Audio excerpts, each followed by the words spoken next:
If there's one thing we've learned about business and life, it's that people are the X factor. They constantly surprise us, both in amazing ways and not so much. We're Ben and Syya, and welcome to the Gnaw on This Business Bites podcast. This show is all about real life things we all deal with every day, how they relate to business, and how to make some sense out of our daily chaos. Welcome to the show.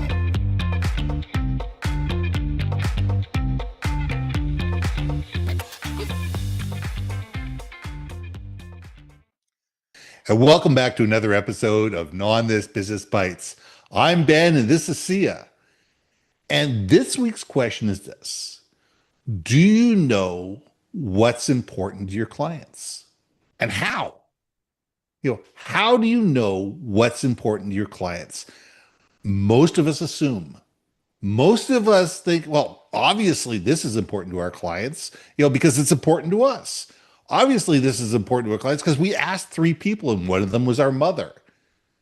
Do we have a system and process in place to, on a regular basis, go out not to the world, but to the champions, the people that actually buy your product, the people that actually use your product or your service, and to be able to sit there and go, hey, wait a second here. How are we doing?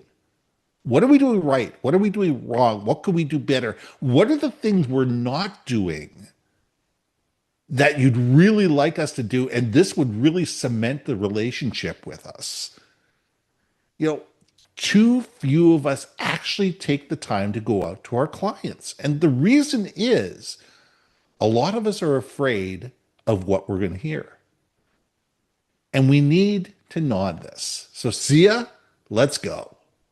Ooh, my friend. Look, it's all about just listening and truly listening to understand, not listening to Mhm. hear to respond, right? And I got to tell you, man, it's so much easier said than done because here's the funnier part. It's like a twofold thing. Do you truly understand what your client is looking for, what they need, what's going to solve their problem, right? And then on the flip side, you're almost listening to hear, do your clients really understand what their pain points are, what their value that they're trying to solve, what problem they're trying to solve, what value they're bringing to their organization, or whatever it might be that they're trying to going towards. So it's like listening for, do you understand them? And then listening to, do they understand themselves at the same time? It's almost like being a shrink in some ways, right? Because Yep. how many times have we walked in to talk to someone about something, or even just like in life with like friends or life partners, where it's like, I'm upset with you. And then you realize they're not really upset for the situation. Like how many times you got in those arguments with family, right? And you're like, you're not upset with me because I didn't do the dishes. You're upset with me because I ignored your needs at a certain time, certain place. And so therefore you feel like that unmet need also extrapolates itself into you not doing the dishes. Not saying that's a real word story from C about 15 minutes ago. All I'm saying is, what you think is the problem isn't necessarily the problem. And so you really got to be cognizant to be open, I think. I mean, guys, let us know in the comments. Do you see it that way? I would love to hear what the feedback is on that because I think all of us are in the listening business, Yeah. whatever it is that we do. And the question is are we actually helpful or self-serving? Well, let's go to the audience to begin with, because we've been doing this show for 3 years now. And I think the reason we've been successful is because you and I read the chat and we get engaged in the chat and we question the chat and we listen to what people say and what they don't say. And we poke and prod and sit there and go, okay, what gets people excited? What doesn't get people excited? What do they need to know and what are they focused on? And be able to move forward with that. And that's a relationship. That is absolutely a relationship. And whether it's a personal relationship with your dishes example, or whether it's a business relationship, or it's a relationship with an audience, the more we care about the other person, the more we sit there and say, okay, not what's best for us, what's best for us. Us as a group. It's not about me, it's not about my needs, it's not about how wonderful I am and how great I am, and and how many five-star reviews I get. It's how are we helping other people solve their problems? And how are we building an audience that not only appreciates and values what we do, but also wants to tell other people about it and bring other people to the table? And if those are the people that we should be listening to, that we should be caring about, that we should be valuing, there's a lot of noise out there. There's a lot of people out there. I had this conversation the other day. 10% of the world will hate us. 10% of the world will love us. 80% of the world, meh, you know, are you causing me grief at this particular point in time? No, then I'm willing to roll with it. So the question is, do we focus on the 10%? Oh my God, we got a bad Google review. We got a bad Yelp review. We got this. That's one out of 10,000. And do we change how we do business? Do we change our brand? Do we change our raison d'etre because of a bad review of somebody who's never going to buy from us, in the first place, and is never going to recommend us, is never going to be a client? Or do we listen to the 10% that are already out there, and those are the ones that are influencing the other 80%, to bring some of those people on board and turn those people into champions? So we need to sit there and say, okay, who are we listening to? What are people telling us? There's good things to hear from the bad people, but you got to take it more with a grain of salt and sit there and say, okay, I'm not going to change, my entire coding system. I'm not going to spend $1 million to change something for somebody who's never going to buy from me in the first place. But you may spend $1 million to change the code if all of a sudden your brand champions are sitting there going, hey, listen, we really need you to do this. We're already spending hundreds of thousands, if not millions of dollars to support you. We'd really like you to do this. And you look at it and go, okay, wait a second here. I can make tens of millions of dollars if I invest doing this. And I can build more champions, and I can create a better product and a better company. So we need to be discerning about who we listen to, who we give weight to. We can't ignore people, but we have to sit there and say, wait a second here. Are those the people that are going to butter our bread? I mean, look, peoples, raise your hand, if you've ever heard this saying, um, opinions are like, you know what? Flat holes. Uh, everyone's got one, right? An Mm-hmm. opinion, right? Now, that doesn't necessarily mean you negate that opinion.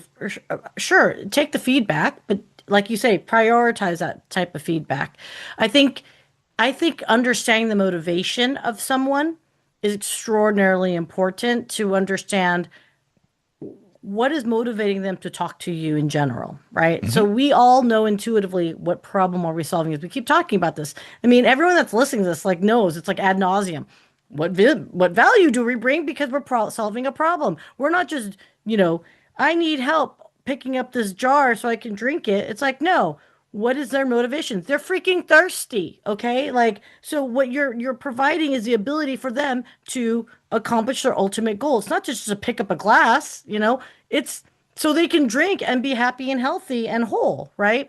And I think that's where I think the mistake is often happening. And you're making me think of like some mistakes, and I think it'd be good for us to mull over that because it's easy to say what to do, but it's so much more, I think, enlightening when you share, like, I done messed up, AA Ron. You know what I mean? Mm-hmm. After the fact. And I thought it was really interesting because you bring up a point with a client that they kept saying, you know, they knew what they didn't want. They knew what they didn't want. They knew what they didn't want. So I said, okay, guys, I get what you don't want, but it's very hard for my team to create content based on what you don't want because now they're going Mm-hmm. to create something that they think you might like, and then all of a sudden you come back and say, I don't like that content, it's not what I'm looking for. And you're like, well, then what are you looking for, right? Exactly. And it was, this is an absolute mistake that happens, which was, so we kept trying to dig, but did we dig the right way? And I Hmm. think, I wonder if it's like asking the questions of like, well, what is it about this piece of content you didn't like, right? What is it that is itching at you? What's that little itch that's you're twitching about? Let's find that out, right? And come to find out, we struggled with trying to really get that answer out of them. And lo and behold, we shouldn't be surprised the contract wasn't renewed, Hmm. right? And as much as I would like to say, well, they didn't know what the hell they wanted, flip side is, did you ask enough questions? Did you probe enough? Did you really get to the core with that problem? As I'd mentioned earlier, maybe this was a you didn't wash the dishes situation, but really there's something else. Yeah. And come to find out, now that we're a year removed from that contract, that's why I don't mind talking about it, is it was because that individual thought they could do it better themselves. Hmm. But they were being told, you need to hand that off, but they did not want to let it go.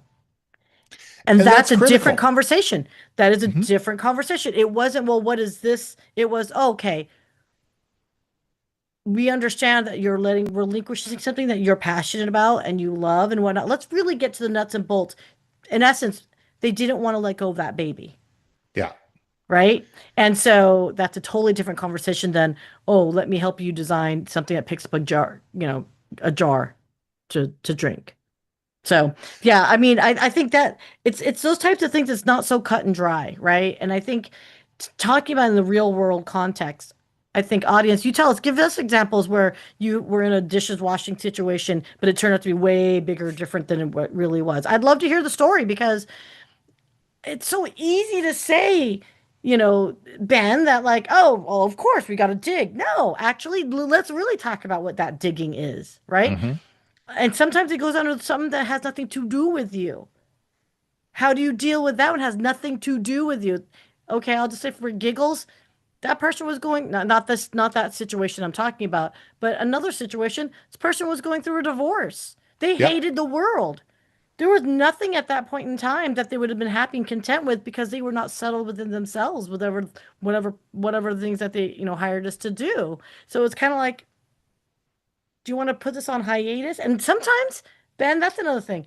Could we, and how often is it successful to say, can we just stop, slow down, and revisit whatever it is this conversation is? Because you know what? I power through thinking, oh, well, they're going to get it. They're going to get it. No, what turned out to be was they started resenting this other client, the one that's going through the divorce. They started resenting that, like, "Ah, you're pushing me.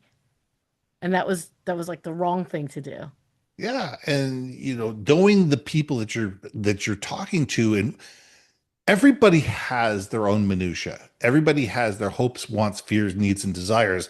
And a lot of this is subliminal text that's going on in their mind as they're having a conversation with you. And they may not be able to articulate it. They may not be able to sit there and say, I hate this. What, Okay, Lassie? It hurts? Lassie, where? I'm just kidding. Sorry. that's right. But you sit there and say, okay, this hurts. And the question is, okay, why does it hurt? Well, wait a second, because I'm lifting my arm above my head. Okay, what have you done lately where you've created a level of strain, or have you done something that you don't normally do? And it's going into why and why and why and why and why. It's the five whys. Mm-hmm. And I think that being able to understand the subtext below the text enables us to be able to create a solution, or at least dive into a conversation that's going to enable you to find that solution far more effectively. I mean, I asked the question the other day, it says, in a year from now, what's the one thing that's going to make you go, I really shouldn't have hired that person? And all of a sudden, I get this, oh my God, that's the best question we've heard, because it gets to the root of things. It's like, what are the things that you guys are just not willing to put up with? Yeah. And it led to a conversation about minutia and change and frustration over drama and all sorts of different things that they're dealing with. And they're going, we don't need more drama within our organization. We need people that are going to be problem solvers and people that are going to be positive people within the organization, because we have enough drama going on in our lives, we don't have the time, the energy, or the patience for more drama. And that was critical for them. And unless you ask the right questions in the right way, you're never going to get to the conversation that's going to enable you to be able to move things forward. And that's a critical thing to think about. So I think we all, and we need to land this plane fairly soon, we all need to sit there and think that the first why that somebody gives you may not be the right answer. We need to ask it in such a way that we're not being annoying, that we're not being disrespectful, that we're not being, pejorative, or whatever. We need to sit there and say, okay, can you explain to me why? Because I'm just not understanding. There's obviously something critical that's going on in the back end of your company or in your life or whatever. And I know that it's affecting your decision-making process. Can we talk about that, or can you give me some insights that are going to enable us to be able to find a way to help you moving forward? Dude, couldn't agree more. Sometimes it's just it's shocking, but a simple question is like, how are you doing and are you okay? It's surprising what will come out. Like It and is. and and maybe just take that moment to ask that question, to just get to the root of the matter. So I'm right there with you. So I think call to action on this is what you're saying, so we can land this ship, which is ask that additional question and really listen. Really listen. Not, again, as we said earlier, is listen not to respond, but listen to understand. I love it. I love it, Ben. I think that's a great place to land this plane. So I'm Ben, I'm Sia. and we'll see you soon. Heard, we most humbly ask that you like, share, and hit that subscribe button. If you want to communicate more effectively within your organization, contact Ben at IamBenBaker.com or me at BrilliantBeanMedia.com. We can help you build your community, brand awareness, and personality through digital content and podcasting.